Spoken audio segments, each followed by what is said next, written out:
¿Qué sucede con el fútbol de México? Historia.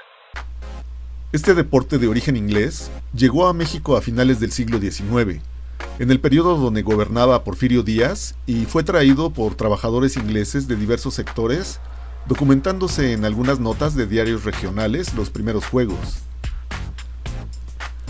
Hay menciones por notas periodísticas de fundar un equipo en 1881 y en 1887 una convocatoria para crear otro equipo en Ciudad de México. Pero el primer registro de un partido formal fue en 1889, en Pachuca, Hidalgo, entre los trabajadores de la mina El Rosario de Pachuca y operarios de la hacienda El Cayetano. Durante los años siguientes, hasta el final del siglo, se registraron otros partidos en diversos puntos de los estados de México, igualmente entre trabajadores de diversas obras con los locales. No fue hasta 1901 que se fundó una liga llamada Liga de Fútbol Amateur, conformado por los equipos Orizaba Athletic Club, Pachuca Athletic Club, Reforma Athletic Club, México Cricket Club y British Club, siendo el Orizaba considerado como el primer campeón de fútbol en México. Hasta la primera mitad del siglo XX, los equipos dominantes fueron los conformados por jugadores españoles e ingleses, siendo el Real Club España el equipo más destacado. En 1916 es fundado el Club América, que hoy es uno de los clubes más importantes de México. A este equipo le siguió en 1918 el Club Atlante, otro equipo de gran tradición. Aunque se formaron otras ligas y federaciones por algunas regiones de México, no fue hasta 1943 que se fusionaron estas ligas y se crea formalmente la Primera División Profesional de México, siendo el primer campeón el equipo del Asturias. Hasta este momento, en 2022, el equipo más ganador, de manera controvertida, es el Club América, con 13 títulos, y le sigue el Club Guadalajara, acérrimo rival del América, con 12 títulos. Estos son los dos clubes mexicanos más populares y con mayor afición dentro y fuera de México. Otros equipos populares a nivel nacional son los Pumas de la Universidad Nacional Autónoma de México, la UNAM, y el Cruz Azul, aunque hay equipos con más títulos como el Club Toluca, pero no es popular a nivel nacional. Hoy en día la liga llamada Liga BBVA MX se maneja por el sistema de liguilla y hay 2 torneos por año, que son los de apertura y clausura. Palmarés a nivel internacional. A nivel clubes, en la década de los 60s, se crearon diversos torneos cortos donde participaban equipos sudamericanos, principalmente brasileños, teniendo destacados resultados los equipos mexicanos. Pero en la era contemporánea, los logros más importantes han sido 3 subcampeonatos de Copa Libertadores, con el Cruz Azul en 2001, Chivas de Guadalajara en 2010 y Tigres de Monterrey en 2015. Una Copa Sudamericana de Pachuca ante Colo-Colo en 2006. En Mundial de Clubes ha obtenido 4 terceros lugares y un subcampeonato, siendo el último en 2020 el Club Tigres ante el Bayern Múnich. A nivel selección, la primera selección mexicana que se afilió a la FIFA fue en 1929 y tuvo su primera participación en el Campeonato Mundial de Uruguay en 1930, el primero en la historia de los mundiales. Ha participado en 16 hasta Rusia 2018, ha sido sede de 2 mundiales en 1970 y 1986 y será sede del mundial entre México, Estados Unidos y Canadá en 2026. Su clasificación en mundiales ha sido el 6º lugar como mejor posición del torneo. Esto sucedió cuando fue anfitrión en sus propios mundiales. Ha sido campeón de una Copa Confederaciones en 1999 y campeón olímpico en Londres 2012 y un tercer lugar en Tokio 2020. En juveniles ha sido campeón en 2 ocasiones en categoría sub-17, además de ser el más ganador en su confederación, la CONCACAF, tanto en clubes como en selección, con 11 títulos. En Juegos Centroamericanos y del Caribe ha obtenido 13 medallas y en Juegos Panamericanos 10 medallas repartidas en oro, plata y bronce. Figuras. Por el fútbol mexicano han pasado grandes jugadores nacionales que participaron destacadamente en el ámbito nacional, haciendo historia como fueron Horacio Casarín, Chava Reyes, el Tubo Gómez, la Tota Carvajal, Borja, Jorge Campos, Cuauhtémoc Blanco, Luis Hernández, Luis García, Carlos Hermosillo, Hugo Sánchez, Rafa Márquez o Javier Chicharito Hernández, siendo estos tres últimos muy exitosos en el extranjero, encabezando la lista Hugo Sánchez como el mejor jugador en la historia del fútbol mexicano. Y otros jugadores extranjeros que también fueron grandes figuras en el fútbol mexicano, como son Evanibaldo Castro Caviño, El Gato Marín, Carlos Reynoso, José Saturnino Cardoso, Alex Aguinaga, Brailovsky y recientemente el francés André Pierre Gignac, sin dejar de mencionar otros jugadores internacionales históricos con estancia breve y en algunos casos destacada, como Ronaldinho, el Bam Bam Zamorano o Pep Guardiola, así como destacados entrenadores como Leo Benhacker, Bora Milutinovic, Diego Armando Maradona, César Luis Menotti o el Tata Martino. Los ratones verdes. Hasta antes de la Copa América de 1993, México no tenía mucho roce internacional. Cuando en la década de los 60 se hacían torneos cuadrangulares o hexagonales con equipos europeos o sudamericanos, con algunos buenos resultados a nivel club, pero a nivel selección no tenía triunfos destacados. Se les apodó los ratones verdes, consolidándose el despectivo apodo después de la vergüenza de quedar en último lugar en el Mundial de Argentina 78 y llevarse la peor goleada en su historia al perder contra Alemania 6-0. Su primer triunfo en Copas Mundiales vino ante Checoslovaquia en Chile 62, equipo europeo que resultaría subcampeón en dicho mundial. Los ya merito. Cabe señalar que quien cambió la mentalidad sentando las bases de un nuevo fútbol mexicano y dejando escuela fue el gran filósofo del fútbol, César Luis Menotti, que con su sabiduría y gran cátedra revolucionó el fútbol mexicano a nivel selección y posteriormente permeó a nivel clubes con destacadas participaciones internacionales, quedándose un gran legado del argentino. El quinto partido. Pero ¿por qué no se ha conseguido un logro más contundente a nivel de un campeonato mundial? ¿Por qué no pasa el famoso quinto partido? La selección mexicana se sostiene como una de las selecciones en la historia de los mundiales más constante en pasar a la segunda ronda. Sin embargo, en Copas Mundiales fuera de México 70 y México 86, no ha logrado pasar al llamado quinto partido.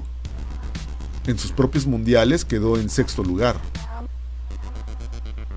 Pero si bien en 1993 se pensó que México, al ser invitado por primera vez a la Copa América y quedar subcampeón ante Argentina, se creyó que era el gran salto al revelarse como un fútbol dinámico y vertical a lo europeo, pero con la picardía latinoamericana. Pero no ha logrado consolidarlo con mejores resultados.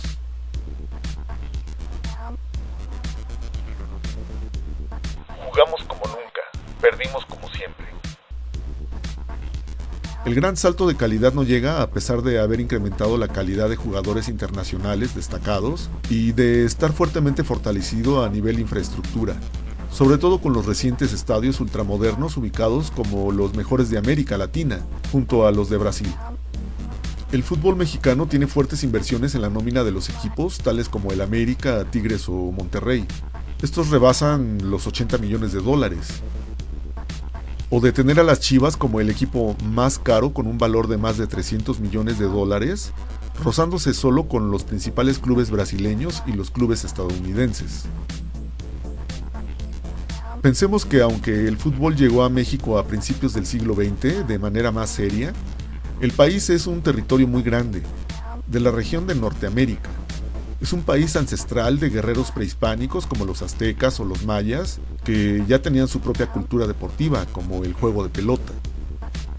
Pero ya como país independiente, la mentalidad deportiva del mexicano estaba muy enfocada a deportes individuales como el box o la lucha libre, inclusive el toreo, si lo vemos como acto deportivo extremo. Aunque se profesionalizó y formalizó el fútbol mexicano con la Liga Única en la década de los 50, no había una cobertura nacional que enganchara a todo el pueblo mexicano. Aún no existía Televisa, la principal cadena televisiva del país. Eran cadenas independientes que transmitían a su placer el deporte que les convenía por creerlo más popular, siendo por ejemplo en los 50s y 60s tan populares o más que el fútbol, el béisbol y el fútbol americano, por la influencia del norte como mencionamos. Pero era sumamente popular las transmisiones de lucha libre, box y toreo. Inclusive hoy en día hay ligas de béisbol y de fútbol americano por toda la república, teniendo estadios de estos deportes, inclusive junto a estadios de fútbol. En Ciudad Deportiva, en la Ciudad de México, se tiene un estadio que pertenece al Club Cruz Azul y frente a él está la Plaza de Toros México, la mayor del mundo. Fue hasta la década de los 70s que se popularizó de manera más nacional el fútbol, sobre todo por las rivalidades emergentes de los grandes clubes mexicanos, Chivas, América, Cruz Azul y Pumas. A partir de los 80s, la mercadotecnia, los mundiales de fútbol en México y una mayor infraestructura en estadios y participaciones internacionales, el fútbol mexicano comenzó a consolidarse como el deporte más popular.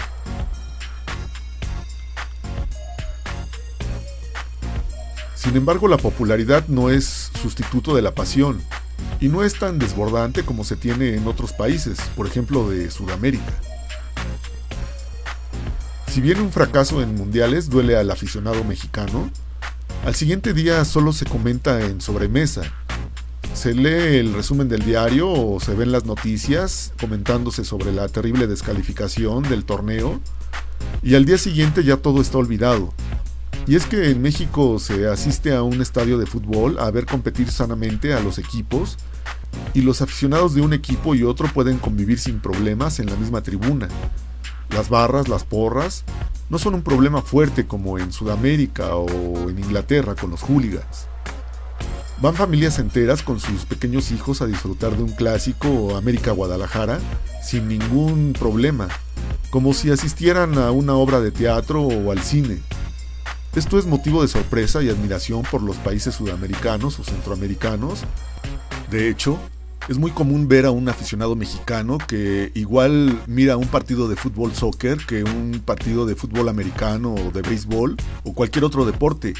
Simplemente es un espectáculo más. No hay una pasión desbordante ni una enajenación como tal.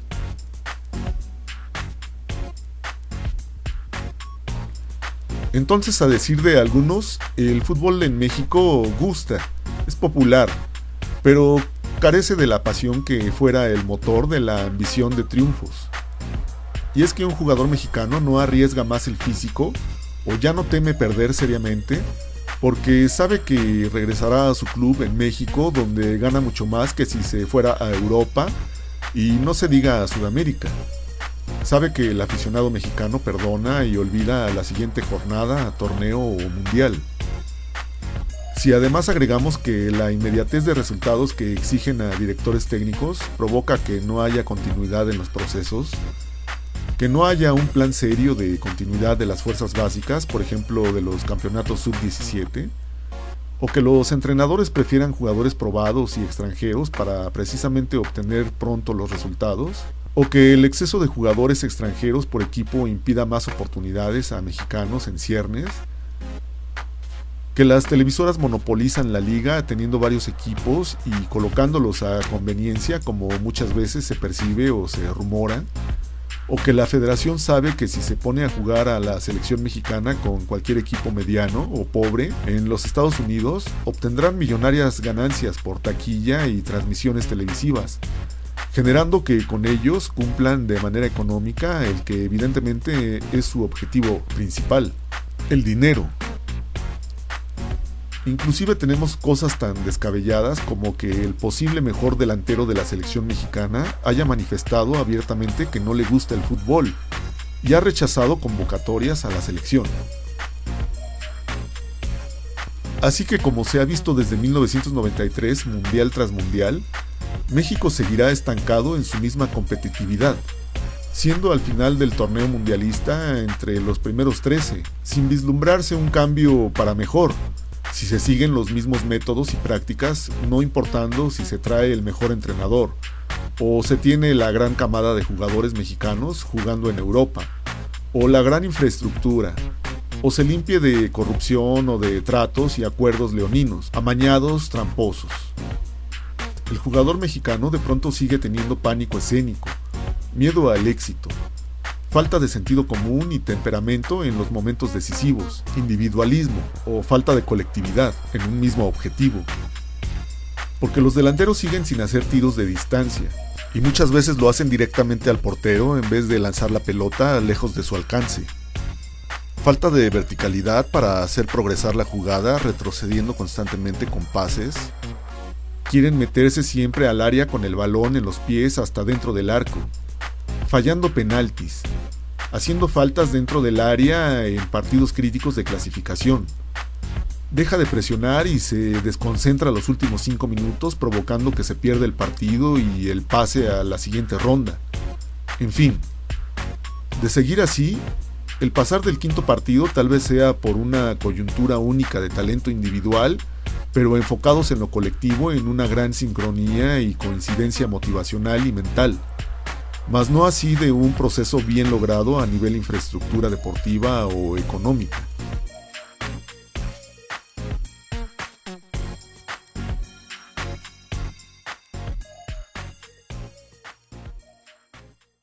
Gracias por ver este video y apóyanos si quieres ver más contenidos como este. Yo soy Mauricio Online y esto es Zona 72 MG.